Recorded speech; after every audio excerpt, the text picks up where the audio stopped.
अब वो भी आ जा तो कहे कि ये तो मुसलमानों के खिलाफ आ गया। एक पुरानी पेंशन का मुद्दा आज तक कब से उठता सरकार है। बनते ही पेंशन को लेके उन्होंने एक फैसला किया, नया पेंशन 1 करोड़ कर्मचारी हैं, पेंशन नहीं, पेंशन के लिए नए एनपीएस के अलग एक ऑप्शन दिया। तो एनपीएस तो यूपीएस जो आया ना, ये UPS एनपीएस से भी ज्यादा खराब है, ये जो बदलाव किया। हाँ जी, आप बताइए। देखिए सर, मैं तो ये समझता हूँ कि सरकार ने यदि कोई निर्णय लिया है तो सोच समझ के लिया होगा। अगर वो अपनी सोच को थोड़ा सा जनता के सामने स्पष्ट कर दे। सरकार ही नहीं, विपक्ष भी बड़े लंबे समय से मांग करता रहा है कि जाति जनगणना होनी चाहिए। अगर वो ये स्पष्ट कर दे कि क्यों होनी चाहिए तो लोगों को थोड़ा समझने में आसानी होगी। तो कह तो रहे होनी इसलिए चाहिए कि समाज का एक एक्सरे सामने आएगा, किसकी कितनी और उसको उतनी भागीदारी है कि नहीं है। लेकिन एक ऐसा ये मामला है ना कि 14% यादव बिहार में है और बाकी बैकवर्डों की संख्या मिला दी जाए तो वो 50% से ज्यादा है। तो फिर क्यों एक ही जाति का नेता सारे बैकवर्डों का नेता होगा, ये भी सवाल उठेगा। ये जो 17% 18% मुसलमान हैं, तो फिर इन मुसलमानों में सैयद शेख पठान ही ज़्यादा क्यों नेता होंगे और all India Muslim personal law board में होंगे, नीचे की जाति वाले लोगों को क्यों नहीं मिलेगा? और फिर हर जाति का नेता होगा तो वो फिर दूसरी जाति वाले को क्यों मानेगा?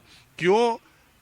ये सब भी तो आगे होगा कि नहीं होगा? जी जी, हो सकता है ये भी, लेकिन मेन चीज़ ये है भी, सरकार का कार्य है पहले से ही हर 10 साल में जैसे जनगणना होती है तो एक डेटा एकत्र किया जाता है जातीय आधार पे जो किया गया है ये डेटा। तो ये सामाजिक, आर्थिक, शैक्षिक जो हमारी पृष्ठभूमि है समाज में, तो उसी को आधार मान के जैसे हम ये विश्लेषण करते हैं कि हमारी जो जातियां हैं या ये है वो, तो उनका स्तर क्या है आज और कौन सी जाति पिछड़ी हुई है। ये चीज़ है, हर चीज़ के दो पहलू होते हैं। यदि एक सकारात्मक और एक नकारात्मक, वो सरकार पे निर्भर करेगा कि हम उस चीज़ को राजनीतिक रूप से देख रहे हैं या हम जनता के फायदे के लिए। आपको क्या, अच्छा एक बात बताइए, मेरे एक सवाल का जवाब दीजिए कि ये जो आरक्षण मिला मंडल आयोग का, आप मानते नहीं है कि मंडल आयोग का आरक्षण मिलने के बाद बैकवर्ड्स की जो पिछड़े थे उनकी स्थिति में, उनके जीवन में, उनके पॉलिटिकल रिप्रेजेंटेशन में, राजनीतिक प्रतिनिधित्व में बहुत ज्यादा बदलाव आया? आप मानते हैं कि नहीं? बदलाव आया, बिल्कुल बदलाव इसलिए आया ना क्योंकि जैसे मैं जाट का ही था, जाट का आरक्षण हुआ, अगर सेंटर में भी होता तो और आगे बढ़ते। लेकिन फिर भी हमारे जैसे आदमी मानते हैं कि आरक्षण होना नहीं चाहिए किसी का भी। फिर पिछड़े लोग कैसे आगे बढ़ेंगे? योग्यता के आधार पर जाइए। योग्यता हमें पढ़ने के लिए फीस ना हो, फिर या ये कहिए कि जिसकी लट्ठी उसी की भैंस, पहले से ही होता है वही काम यहाँ हो जाएगा। वही जैसे अब ये हो रहा है, ये दे दिया कि भाई जाति जनगणना है, जो कुछ ये लिखवा देंगे वही हो जाएगा। 3 चीज है देश में, दुनिया में, यही हो, शिक्षा, चिकित्सा, ये तीनों चीज भ्रष्ट होगी। बताओ कुछ है देश में? रहा तो है कुछ है नहीं, बनु है, मुंह की भाषा है, हम कुछ कह रहे हैं, ये कुछ कह रहा है, ये कुछ कह रहा है, पर पढ़ा लिखा समाज होने के बाद भी भ्रष्ट हो गया। आप बताओ, जातिगत जनगणना क्या पक्ष में कि विपक्ष में? आप कुछ भी हो, होनी तो है। विपक्ष में आप विपक्ष में भी रहो, हो तो रही। करेंगे तो वे उनकी जबरदस्ती है। सरकार जबरदस्ती क्यों है? इस पे तो सारे, और सरकार को कौन रोक रहा इस पे तो सारे राजनीतिक दल एक साथ हैं। नहीं, कहाँ एक साथ हैं? क्यों? आपके जयंत चौधरी विरोध कर रहे क्या? हाँ, नहीं, जयंत चौधरी तो विरोध नहीं कर रहे, ये तो सरकार में है, सरकार करा रही है वजह। अब विपक्ष वाले भी तो कह रहे थे कराओ। विपक्ष वाले तो कह रहे हैं कराओ, लेकिन उन्हें कुछ अपना फायदा दिखता है उसके लिए करा रहे हैं ना। अच्छा, विपक्ष कहे अगर कि जातिगत जनगणना कराओ तो उसे फायदा नहीं, मोदी करे तो उसको फायदा। विपक्ष वाले तो मने भी कर लगेंगे मत कराओ। विपक्ष वाले तो मने भी कर रहे हैं, देख मत कराओ। ये हम जाट हो गए, हम तो जाटू को देखेंगे, जाट 1.5% रह गया, वेनू कह रहे भाई जनगणना करवा लो, सबकी जनगणना होगी। जनगणना होने के बाद में सबको पता लग गया कोई कितना है, हम 1.5% है, कोई हमें बता देगा। अगर उनसे कम है, ज्यादा है, उनसे कम कर देंगे, रहेंगे तो इतने ही, तो उसमें करके फायदा क्या होगा? सरकार को तो एक दूसरे में मतभेद करना। ये विपक्षी दल जो कह रहे थे आज तक करने के लिए, वो मतभेद नहीं करा। विपक्षी दल तो नहीं गया, मोदी को गिरवा दो, गिरवा दो विपक्षी, गिरा तो ना आज लो। आप बताओ। अपनी अपनी डपलीर, अपना अपना राग।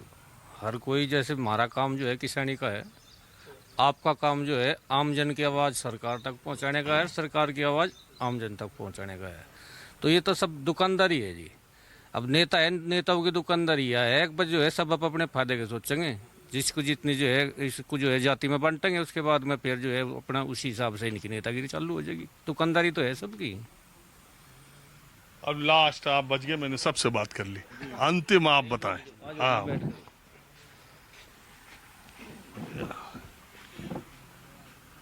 देखिए, जातिगत जनगणना जो है सबसे महत्वपूर्ण चीज ये है कि हम किस स्टेज पे हैं एजुकेशन के लेवल। आप सरकारी नौकरी में रहे कि नहीं? हाँ, मैं सरकारी नौकरी में रहा, मैं खंड शिक्षा अधिकारी रहा उत्तराखंड में। अच्छा, वहाँ से आपने जनगणना भी कराई होगी? नहीं, जनगणना तो हमने नहीं कराई। हमारे अंडर में जो प्राइमरी सेक्शन को उस काम में ज़्यादा लगाया जाता है। मैं सेकेंडरी में रहा पहले, और वहाँ से फिर अधिकारी वर्ग में आया तो फिर उसका इंचार्ज ही रहते हैं। तो जनगणना बेसिक मैं क्यों आपसे जानना चाह रहा हूँ, अब तो छोड़ चुके आप, ये ईमानदारी से ये डेटा इसके लिए जाते हैं कि इसमें भी हेरफेर हो जाती है जमीन पे? नहीं लिए जाते हैं, ईमानदारी से लिए जाते हैं। आदमियों की जनगणना में ईमानदारी से लिए जाते हैं, पशुओं की और बहुत सारी चीजें हैं, वे डेटा जो है वैसे भी भर दिए जाते हैं। हाँ, क्योंकि उसमें तो बहुत सारे फैक्टर हैं, निशान भी लगाना पड़ता है, लिखना पड़ता है, उसमें उसके प्रूफ भी हैं, जैसे राशन कार्ड है उसमें एंट्री है पहले से, वोटर लिस्ट है उसमें भी एंट्री है। तो ये जनगणना जो इंसानों की होती है इसमें हेराफेरी नहीं होती, ईमानदारी से होती है। ये देश के मास्टरों पर एक और बोझ आने वाला, जनगणना इन्हीं से कराई जाएगी। हाँ बिल्कुल, ये तो कोई और रास्ता सरकार के पास भी नहीं है, इतनी मैन पावर तो है नहीं कि वे नए अपॉइंट कर लें इसके लिए। ये वो मैं कह रहा हूँ कि आज हमारी क्या स्टेज है। देखिए, कोई भी काम गलत नहीं होता है, उसके पीछे मंशा बार बार कुछ लोगों ने, जो नौजवानों ने खास तौर पे कही है कि उसकी मंशा क्या है, इस पे डिपेंड करता है कि आप किस लिए करा रहे हैं। जैसे मंडल आयोग का था, रिजर्वेशन जब मंडल आयोग का आया तो उसमें हमने भी बढ़ चढ़ के विरोध किया उसका।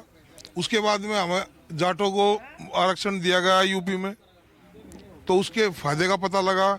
लेकिन मुख्य रूप से जो राजनीतिक दल हैं, अब तो नहीं है यूपी में जाटो, नहीं है आरक्षण जाटों का, केंद्र का कैंसिल। केंद्र का अच्छा, केंद्र वाला खत्म। केंद्र वाला खत्म हुआ। ये डिपेंड करता है कि केंद्र की नौकरियों में जो 9 राज्यों के लोगों को दिया था वो खत्म हो गया। हरियाणा में नहीं है आरक्षण। हाँ, राजस्थान में जाटों 2 का। जिलों में, राजस्थान में 2 जिलों में। में है। तो ये डिपेंड इस बात पे करता है कि पॉलिटिकल लोगों की भी मैं इतनी बड़ी गलती नहीं मानता। वो भी, उनके भी कुछ कंपल्सन होते हैं, उन्हें जीतना है। अगर कोई अच्छा ही काम करना है, अगर वो विपक्ष में बैठे रहे तो बोल सकते हैं केवल। अगर सरकार में आए हैं, सत्ता में आए हैं, तो उसमें उनका कंट्रीब्यूशन ज़्यादा होगा। सरकार को जनता भी मजबूर करती है कुछ कामों करने के लिए, जैसे जातिवाद। आप ये मानते हैं कि इसके परिणाम सकारात्मक होंगे?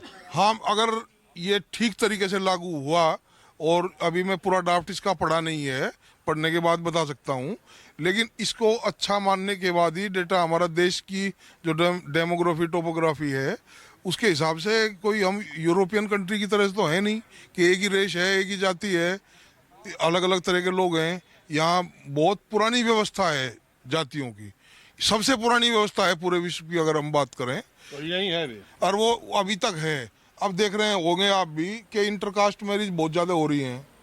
जो जितना विरोध खास तौर से जाटों में होता था पहले, इंटरकास्ट पे हत्याएं हो जाती थी, कत्ल कर दिए जाते थे, वो चीज़ें अब समाप्त हो गई हैं। तो मेरे ख्याल से एजुकेशन का स्तर बढ़ेगा, और एजुकेशन का स्तर बढ़ने के बाद में ये बात समझ में आएगी। बहुत बड़ी बात आपने कही, और इसी बात से मैं कार्यक्रम को समाप्त करता हूं। देखिए, एक बहुत बड़ी बात इन्होंने कही, जो इशारा किया, देश में अंतर जातीय विवाहों का प्रचलन बहुत तेजी से बढ़ा है, और पिछले 5-10 वर्षों में अमूमन से सजातीय शादियां जितनी हो रही हैं उससे ज्यादा दूसरे जातियों में शादियां हो रही हैं। अगर आप सामाजिक तौर पर सक्रिय हैं तो आप देखते होंगे ये बदलाव बहुत तेज आया। इसकी वजह यह है कि देश में पढ़ाई लिखाई में लड़कियों को आगे बढ़ाने की वजह से और लड़कियों के आत्मनिर्भर होने की वजह से अब वो दिन गया जब दहेज के नाम पर अब गिने चुने पद और गिने चुने लोग हैं जो अब दहेज को की वजह से लड़कियों की शादी, नहीं तो अब लड़कियां खुद ही ये तय कर रही हैं कि उनकी शादी कहाँ होगी। और अगर इसी तरह समाज में लड़कियां अपने आप को मजबूत करती रहीं तो जो काम हजारों साल में देश में ना हो सका, जातीय बंधन टूटने में बहुत वक्त नहीं लगेगा। प्रसिद्ध समाजवादी नेता राम मनोहर लोहिया कहते थे कि हिंदुस्तान को जातीयता की जंजीरों से मुक्त करने का एक ही रास्ता है, वो है अंतर्जातीय विवाह। तो उस दिशा में समाज खुद ही अपने तरह से आगे बढ़ने लगा है। बहरहाल ये समाज के होते बदलाव सामाजिक जीवन को भी बहुत प्रभावित करते रहते हैं। आज के कार्यक्रम में बस इतना ही। कैमरामैन कालीकांत झा के साथ राजीव रंजन, न्यूज़ 24 बागपत। को पावर्ड बाय